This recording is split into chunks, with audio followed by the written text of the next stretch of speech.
Hey there, and welcome. If you're looking to start investing with a real, intentional plan for 2026, you are in exactly the right spot. We're going to build that roadmap together, step by step. So, 2026 is the year. You're thinking about putting your money to work, and that's fantastic, really.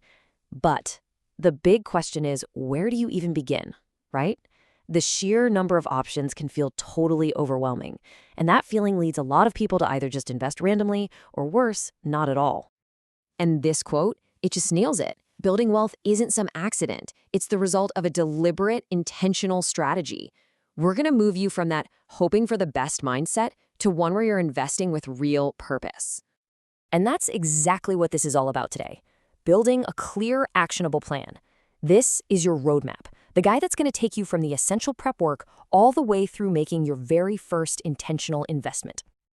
Every journey needs a destination. So before you put a single dollar into the market, you need to be crystal clear on why you're doing it.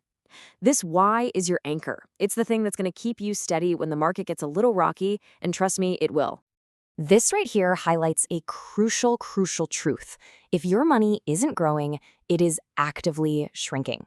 Think about it this way. If inflation is running at 3%, that $1,000 you've got saved up will only have the buying power of $970 next year. You've lost $30 without spending a single dime. That is why your money has to grow. So what's the whole point of this? Well, investing really serves three massive purposes. First, you've got to beat inflation just to keep up. Second, you're building real long-term security, a future where you have more choices. And then there's the big one, creating wealth. This is where you make your money work for you, so that one day you don't have to work for your money. Okay, so before we hit the road, we need to make sure our vehicle is in perfect shape. This whole section is about getting your financial house in order. This isn't the exciting part, but it's the absolutely essential groundwork that makes successful investing even possible. And this quote is so true. Trying to invest when your finances are just a mess is like trying to build a skyscraper on sand. It's just not going to work. You need a solid, orderly foundation first. And that foundation rests on these four pillars. First, a budget. Look, it's not about restriction, it's about telling your money where to go so you're in control. Second, track your net worth. It's your financial scorecard, the honest truth about where you are today. Third, build that emergency fund. It's your buffer. It's what keeps a bad day from becoming a financial disaster. And finally, tackle that bad debt. We're talking high-interest credit cards. Getting rid of that is like plugging a giant leak in your boat. You know, calculating your net worth is way simpler than it sounds. You just list everything you own, those are your assets, and you subtract everything you owe, those are your liabilities. So in this example, you've got $530,000 in assets minus $420,000 in liabilities, and that gives you a net worth of $110,000. It's just a really powerful snapshot of your financial health. All right, with that solid foundation in place, now it's time to pull out the map. This is where you define your personal investment compass, the strategy that is going to guide every single decision you make from here on out.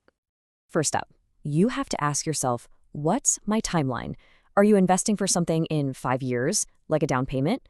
Or are we talking about retirement in 30 years? A shorter timeline usually means taking less risk, while a longer one lets you be a little more aggressive.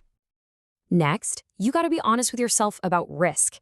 Can you watch your portfolio drop 30% and not lose a wink of sleep?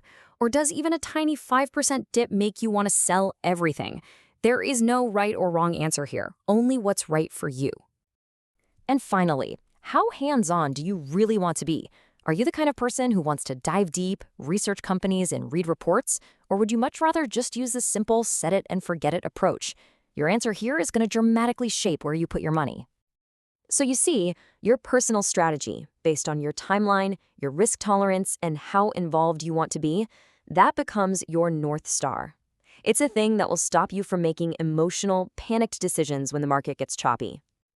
So, you've got your destination, you've got your map, now it is time to choose your vehicle. This section is all about the actual accounts and assets you're going to use to execute that awesome strategy you just built. For so many beginners, a great place to start is an IRA, an individual retirement account. And the key difference between Roth and traditional really just comes down to when you pay the taxes. With a Roth IRA, you pay taxes now on the money you put in, and your withdrawals in retirement are tax-free. With a traditional IRA, you get a tax break today, but you'll pay taxes on the money when you pull it out later. Now, inside those accounts, you buy your actual investments. For most beginners, low-cost index funds and ETFs are fantastic options. Think of them as a prepackaged basket of stocks. So instead of buying just one company, you get a small piece of lots of them, which gives you instant diversification. An index fund is a basket you buy at one set price at the end of the day. An ETF is basically the same basket, but it trades like a single stock, so you can buy or sell it anytime the market's open.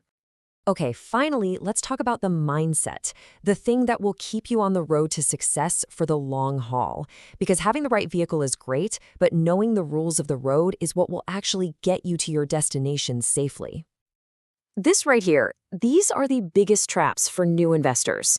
Chasing hype in hot stocks, panic selling during a downturn, ignoring fees that will absolutely eat into your returns over time. And a big one, don't confuse being lucky with being skilled. In a rising market, everybody feels like a genius. The real discipline is sticking to your plan when things get tough. So if that's what you should avoid, what should you actually do? Well, these are the golden rules that will keep you on the right path. It all starts with a written plan and the discipline to stay consistent. It's about a commitment to never invest in something you don't truly understand, and to always consider the risk. It means diversifying smartly, owning quality assets, and letting your dividends work for you. But maybe the most important rule of them all, you have to master your own emotions. And there you have it. We've covered the entire journey, from setting your destination all the way to knowing the rules of the road. Your investment plan is your personal roadmap to the future you want to build. So the only question left is, what's the very first stop you're going to make on your map, starting today?